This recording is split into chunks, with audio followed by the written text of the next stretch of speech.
Hello and welcome to another edition of the Full Force News Burst, brought to you by Generalsjoes Reborn.com, with me as your host, Chris Jazwares McLeod, aka Diagnostic 80. You knew I was going to say that, didn't you? I'm just glad it was you and not me. You've got a much better one, less offensive, shall we say. Joining me today to talk about the news that Jazwares have acquired the Hasbro G.I. Joe license is Justin Jazwares to Moonbase 2 Bell.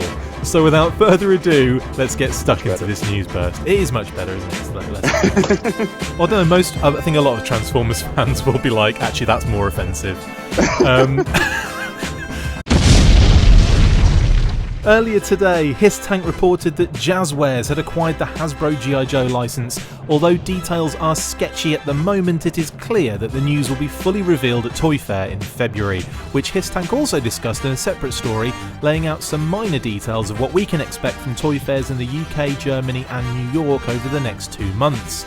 It has also been speculated that based on previous with both companies and specifically with the Nerf product line, Jazwares did develop and produce additional accessories for the brand, so it wouldn't be out of the ordinary for the same to happen in this instance. Jazwares are also famous for producing the popular 4 and 6 inch Fortnite figures, so maybe we could see them chipping in with the main toy line for Snake Eyes and the previously reported Evergreen rumour. Either way, it's positive movement on the brand from a toy perspective. Justin, what were your thoughts initially to the news? It was kind of mind-blowing to me originally, because obviously the first thing I thought of was Fortnite. Jazwares has been absolutely killing it with the Fortnite brand, both 6-inch and 4-inch scales, and kind of doing some things that companies haven't done in a long time in the 4-inch scale. So, I was like, whoa, it really took me by surprise. Now, of course, we don't know that their license includes making action figures. That seems a little counterintuitive for an action figure production company to license a different company to make their action figures, but who knows? I mean, we also know Hasbro's been kind of downsizing a lot of their staff and moving folks around, so anything's possible, but I was certainly taken by surprise. I'm one of the few kind of 4-inch enthusiasts that hasn't actually sampled the Fortnite figures yet. I haven't bought any or checked any out. I probably will at this point, just out of curiosity's sake. But yeah, I mean, it's very interesting news regardless. I mean, it's movement in one direction or another, whether it's action figures or not. It's certainly a focus on the brand and interested in getting some kind of merchandise out there, whatever it might be. I mean, I feel like, you mentioned the 4 and 6 inch figures that Jazwares produce for Fortnite. I mean, if we kind of look at the structure of how toys are made, I mean, Hasbro should have been in development, or you would assume would have been in development with Snake Eyes product 2 years in advance. Sure. So we're either getting the news that this is coming out to the forefront now, and if that is the case, that Jazwares have been working on product in the kind of background. It's been kept very quiet in terms of, we usually pick up a bit of news around here and there, having people that are connected to Hasbro and other kind of, toy companies and stuff. So it's interesting that information has managed to stay underground, if that's the case. Alternatively, we could be looking at Hasbro's already developed and produced toys for Snake Eyes and this possible Evergreen rumor. That's probably already in the pipeline anyway. And Jazwares are coming on board maybe to do Nerf-like G.I. Joe accessories, which would make a lot of sense with the previous, history between the two companies, right? That's certainly possible, yeah. I mean, I haven't followed that area very closely, but yeah, I mean, if that's kind of a pre-existing thing that Jazwares has done alongside Nerf, I don't doubt that might happen at all. I mean, that could certainly be an angle they'd go to, especially with G.I. Joe, very, kind of a military-oriented or weapon-oriented type of brand. That's certainly would be something ripe for their licensing, yeah. Because I mean, I just don't see Hasbro relinquishing their control over the action figure area, or at least like the 4-inch action figure area. Because we've been told in the past, haven't we, numerous times, that Hasbro won't give up the license for that particular area of areas that they would develop themselves. And I mean, that covers quite a lot of things, but for the main part, that's always been said alongside the 4-inch product, hasn't it? Yes, it has, for sure. Yeah. And, G.I. Joe, they consider one of their in-house brands. I mean, that's one of the very few items that, has truly been conceived of and developed and born from within Hasbro. And, my understanding is they're very protective of that, probably for, cultural as well as financial reasons. So, I mean, this does seem a little odd, which makes me think they might be trying to double dip a little bit, where they're able to do their figures, but then also getting some licensing fees from another company who will take over some of the other stuff they might not want to focus so much on. Could you see Hasbro doing this more in the future in regards to licensing out their brands for other companies to take the reins on product that they would usually have taken full responsibility for in the past? I can certainly see that. I mean, Brian Goldner has been pretty obvious and pretty frank about the fact that they want to become more of an entertainment company than really. Well, I don't know if they want to become more of an entertainment company than they are a toy production company, but they do want to add entertainment company to kind of their portfolio. Yeah. And as they kind of gear themselves towards more of that sort of work, then it wouldn't surprise me if they want to kind of, back off a little bit on the actual manufacturing and production side of things, especially as things get so dicey with China and things like that. Maybe they kind of figure the digital production and kind of treatments and stuff like that are more lucrative than actual manufacturing of the stuff. Yeah.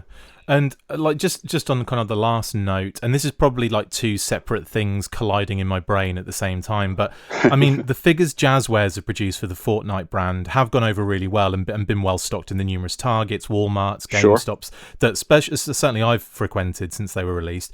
Could you see that sort of success transplanted to Joe, or are we talking about completely different situations considering the huge computer game attached to that particular franchise? Yeah, I think it's a different animal. I think Fortnite is really kind of a new sort of, not necessarily new, but it's on a different level. I mean, it's got a level of popularity outside of action figures that, frankly, G.I. Joe just doesn't have and hasn't had for a very long time. So I don't think that you'll necessarily, just because it's being made by Jazwares, suddenly they'll be held every single place that Fortnite is. I don't envision that. I think it is a different animal, and I don't think we will see, unless Snake Eyes really explodes or unless a new cartoon comes out. And really, I think the success of Fortnite has kind of proven the fact that, you might need more than just a TV show and a cartoon in order to really captivate the audience these days. You may need some kind of successful, immersive environment like a video game or mobile game or something like that. Something that isn't just licensed schlock is really kind of a new idea or a new venture that really captures the attention of the kids today. If they were to do action figures, if Jazwares were to be kind of jumping on the 4-inch and 6-inch bandwagon for Hasbro and was a success, could you foresee something similar happening to what Mattel did with the ones, Super 7, I think it was? Super 7, yeah. Where they said, yeah, go ahead and do your Masters of the Universe figures. Now that they're really successful again, they want back in. So they want to kind of, so they're taking it back. Could you see that happening with Hasbro and Jazwares here? Oh, sure. Absolutely, yeah. If they do let Jazwares make action figures, I could certainly see if there being some kind of buyout clause or the contract having a terminating date where they say, okay, G.I. Joe is now part of the American lexicon again. We'll take that back now. I could see that happening, sure. We'll take it from here, guys. Yeah. Yeah. Thanks for carrying it for a little while. You've done all the hard work. Yeah. Yeah, totally. Anyway, well, Justin, thanks for jumping on and chatting. Jazwares acquiring the G.I. Joe license, but we don't know. Pleasure. We don't really know what it means yet fully. Of course, another thing we should probably mention is that Toy Fair is just around the corner. We're getting one in the UK, in Germany, and then finally at the end of February we'll be getting the one in New York. So according to the story we've heard so far, from all the information we've heard out of Histank, because they've just been leading the way so far, but they said that we probably won't see much for the UK and Germany Toy Fairs, as they've become more of a locked down industry kind of thing. The UK doesn't count, Chris. Exactly. Even though I'm there at the moment, it doesn't exist. It's not real. Exactly.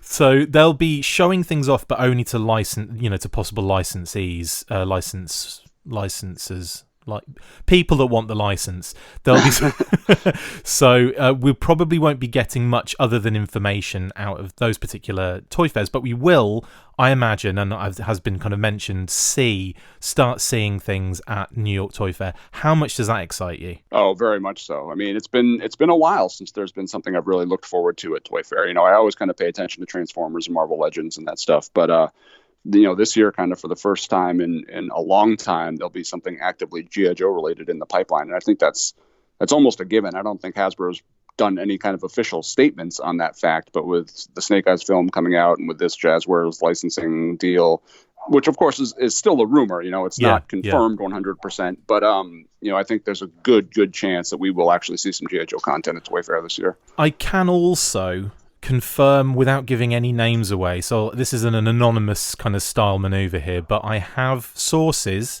who have seen product for the upcoming G.I. Joe year 2020. Ooh, so nice. I'm not going to give any names away, but they have seen with their own eyes legitimate new stuff. So, and again, I can't go into any more details than that because they couldn't give me any more details than that. So, so we are definitely seeing something, and I think Toy Fair, I can almost confirm that we'll be seeing probably what they've seen. So, there we go. That should wet everyone's whistle. And hopefully I won't get too many messages. My whistle is appropriately wetted. Yeah, but I wet your whistle on a regular basis, Justin. Just hearing your voice wets my whistle. Amazing. Anyway, buddy, thank you for jumping on. Really appreciate it. Thank you. And dry yourself off. Take That's care. it for this installment of the Full Force News Burst. Thank you to my awesome wet co-host, Justin Wet My Whistle Bell. See you next time, and as always, clean your bells. Full Force. Make sure you get involved with the discussion by liking, sharing and commenting on these videos, and as always you can keep up with the show after listening by following on Twitter @TheFullForce, liking the Facebook page facebook.com/TheFullForce, and if you would like to contact the show you can message us on either of those platforms with feedback or questions. We have also started a Patreon page, so if you want to see your name up in lights on these videos or enjoy exclusive bonus content, then check out patreon.com/TheFullForce podcast, or click the link on any of the posts this podcast appears in. Full Force.